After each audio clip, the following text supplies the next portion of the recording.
Rudá, sempre um prazer te receber. Tudo bem com você? Tudo bem, um prazer imenso meu estar aqui de novo na TVT. Eu estou vendo que a imagem piorou de novo, não é? Piorou, mas tá dando para te ouvir, Rudá. Fica tranquilo. Tá Vamos ver bom. se ela estabiliza agora durante a entrevista.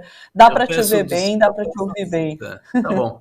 Eu peço desculpas, eu estou no interior de São Paulo, na casa dos meus pais, em Tupã, que, para quem não sabe, é a verdadeira capital do estado de São Paulo. A gente deixa o pessoal paulistano falar que a capital é São Paulo, mas é aqui mesmo. Mas está chovendo, sabe?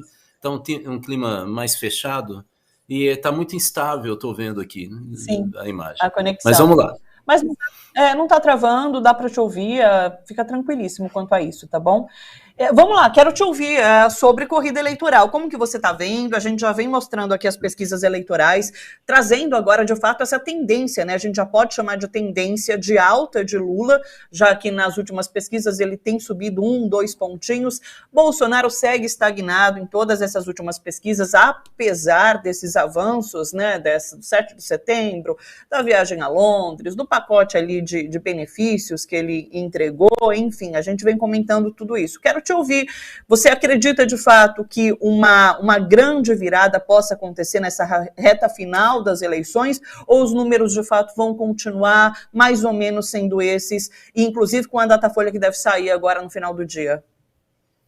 Bom, vamos por etapas. A primeira etapa é o crescimento do Lula, se realmente se consolidar que há um crescimento, ele vai se dar em qual é a dinâmica, né? Eu apostaria aqui que o crescimento possível é de 2 a 4 pontos percentuais. 2 a 4 pontos, e não mais do que isso. Para mim seria uma surpresa muito importante, inclusive sem muita justificativa, imprevisível, se fosse mais do que isso. O cenário, então, é ou de estabilidade ou de crescimento milimétrico, só que esse crescimento milimétrico de 2 a 4 pontos percentuais daria o primeiro turno para o Lula. Então, a disputa agora vai ser palmo a palmo nos próximos dias, daqui até domingo, não esse, o outro, né? Essa é a primeira questão. Segunda questão: por que é que Lula começou a retomar um crescimento agora?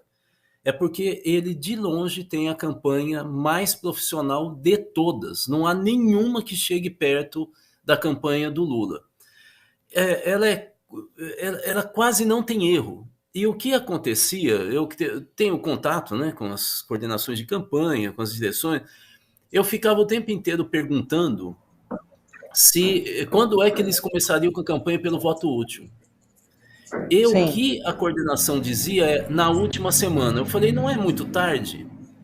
Eu só senti esse tipo de segurança, para ser muito franco com você, em 2014. Em 2014 eu até publiquei, porque eu falei, vão dizer que eu sou mentiroso depois da eleição. Eu pego e converso com a equipe do Franklin Martins, porque ainda no primeiro turno, já no finalzinho, muita gente me procurava e falava, por que o PT, como se eu fosse dirigente do PT, mas você sabe, cientista político nesse momento é igual médico, né? Assim, o que eu faço, doutor? Bom, não sei bem, mas vamos tentar, né? Mas o fato é que em 2014 me perguntava assim, por que é que o PT quer o Aécio Neves e está batendo na Marina? A Marina é mais fácil de ganhar. Mas tanta gente ficava no meu pé que eu liguei para a equipe do Franklin. A gente se conhece. Eu falei, mas o que vocês estão fazendo? A resposta para mim foi uma das coisas mais impressionantes que eu tinha visto na minha vida. Eu sou de uma família de atuação na política, então eu tenho 40 anos na política. Assim, eu nunca tinha visto uma resposta igual. A equipe falou, Rudá, nós temos dados que mostram que se a Dilma for para o segundo turno com a Marina, ela vai ter problema. Porque a Marina tem mais identidade com as mulheres pobres do que a Dilma, que parece uma pessoa de classe média alta. Então, a identidade, eles fizeram várias pesquisas qualitativas, né? Eles falaram, para nós é mais fácil o Aécio. E aí eles falaram para mim, por que o Aécio é mais fácil? Porque 70% dos indecisos são mulheres. Dos 70%, metade já apanhou de homem ou viu a mãe apanhar. A campanha vai ser Aécio bate mulher. Você vai ver a primeira semana do segundo turno, nós não vamos falar nada. A partir da segunda, a gente vai recuperar um artigo do Juca Kfouri, que ele dizia que o Aécio tinha batido na mulher numa festa. Nós vamos ganhar com 53%. Quando eu ouvi isso, eu falei, não é possível, eu tenho que registrar isso, porque ou esse pessoal é louco ou é bruxo. Eu coordenei campanha para presidente. Isso não existe, essa segurança. Eu peguei e coloquei no Facebook uma nota assim um pouco cifrada, mas para depois provar que eu tinha falado. E aí, quando ganha, eu publico a nota e falo, e deu uma página na Folha de São Paulo. Tem uma página logo depois da eleição, o pessoal me perguntando o que era isso e eu vou analisando. Pois bem, de novo eu vejo isso na campanha do PT. O que eles disseram?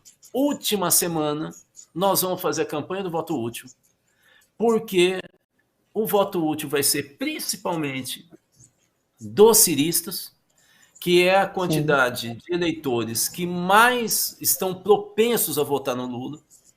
Nós não vamos fazer antes, porque esse eleitor é um eleitor alinhado com o perfil do Ciro. Ou porque são brisolistas históricos, portanto trabalhistas, ou porque os mais jovens acham que o Ciro é o mais bem preparado, é o que não tem nada na história que macule.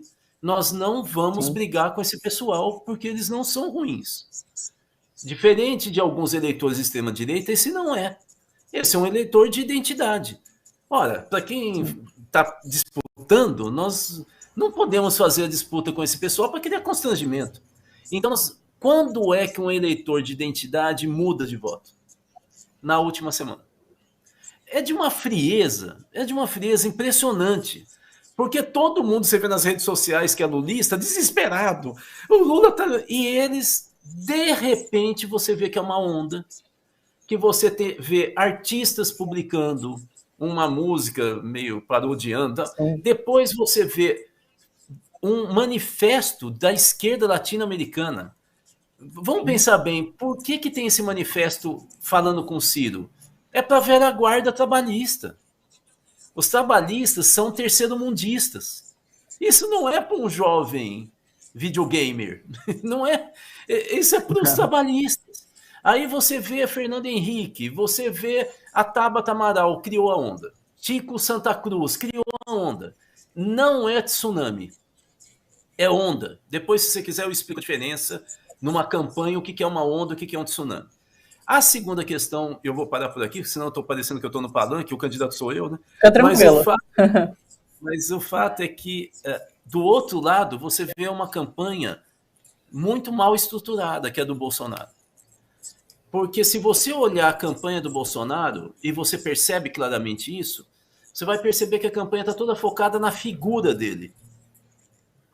Sim. E, digamos, de maneira secundária na figura da Michelle. Ora, o problema é que o Bolsonaro está em segundo lugar. Para ele poder garantir o segundo turno com calma, com tranquilidade, e não segundo turno, fazer uma campanha importante, ele tem que furar a bolha. Quem está furando a bolha é a campanha do Lula, que está em primeiro lugar. E a campanha do Bolsonaro só fala para os iguais. Então, é uma estratégia completamente equivocada, né? E uma campanha, eu vou te dizer assim, do ponto de vista técnico, muito pouco profissional, muito doméstica. É isso que eu posso dizer. Bom, do Ciro, depois é um caso à parte. Talvez se eu fosse psicólogo eu poderia explicar um pouco melhor. Nessa linha de análise da campanha, inclusive, eu queria trazer uma pergunta para você, já que você manja bastante sobre essa questão. Havia uma expectativa em relação ao eleitor de Lula de ataque a Bolsonaro, né?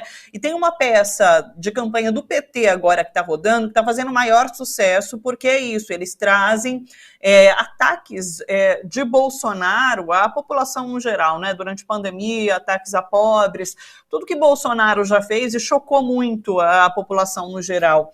O Pedro Barciela, né, que é analista de redes, inclusive, ele fala, né, estava faltando isso, fez um barulho danado nas redes isso. Mas eu ouvi também da campanha do Lula que eles não iam adotar, de fato, essa tática de ataque. Inclusive, eles citaram uma campanha específica de Bolsonaro, em que ele chama Lula de ladrão, e a avaliação deles é que Bolsonaro tinha subido o tom muito cedo, e que seria muito difícil ele manter esse tom na campanha, e se ele recuasse, isso também soaria mal. Me parece hoje um acerto da campanha de Lula, de fato, não ter partido para o ataque, mas essa peça está fazendo um tremendo barulho, que nos leva a questionar se talvez também não fosse uma tática interessante. Como que você viu tudo isso?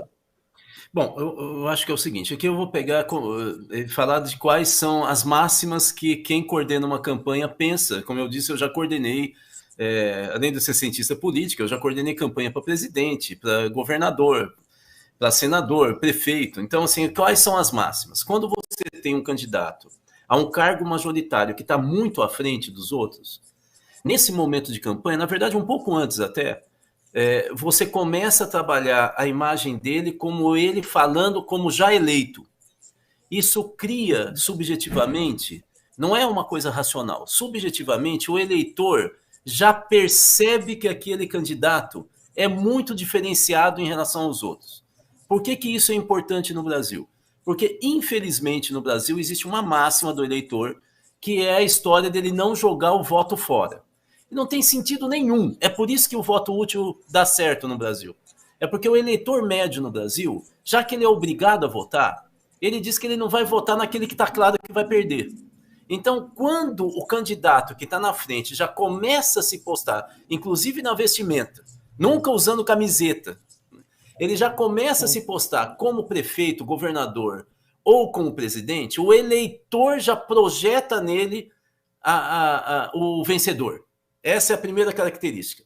Portanto, se você começa a bater no segundo colocado, você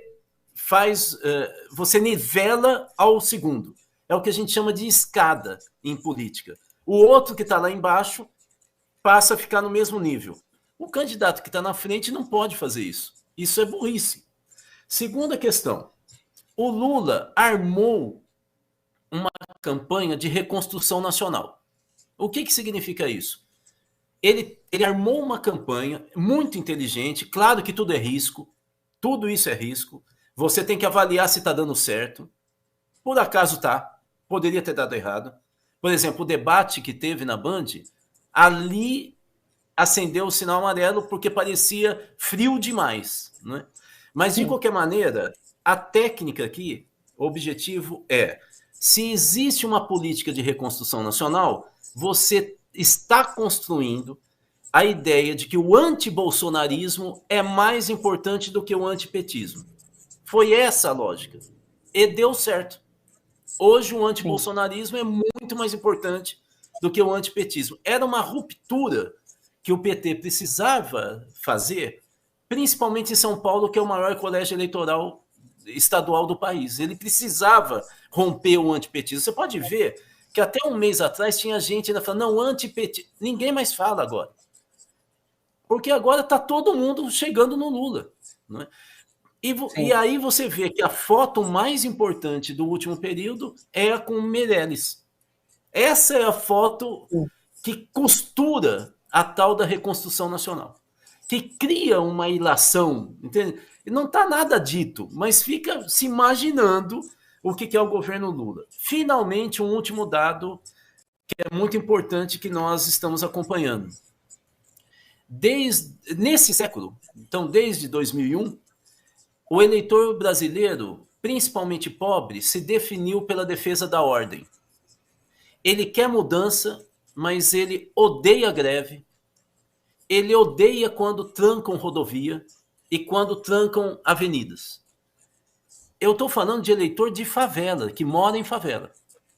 80% é contra. Por quê? Porque nesse século, como o mercado de trabalho se fragmentou, as pessoas começaram a trabalhar como autônomos.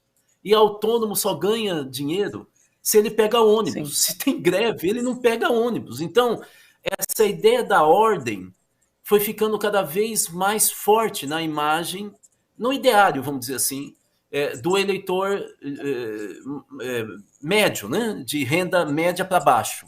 Ora, se o Lula bate, Eu não sei se você acompanhou que todos os debates e entrevistas, por exemplo, da Globo, todos, o eleitor que estava em estúdio, são pesquisas qualitativas, né? Grupo focal tal, que na hora estava sendo consultado, toda vez que um candidato, qualquer um deles, batia, o eleitor achava que o candidato estava indo mal.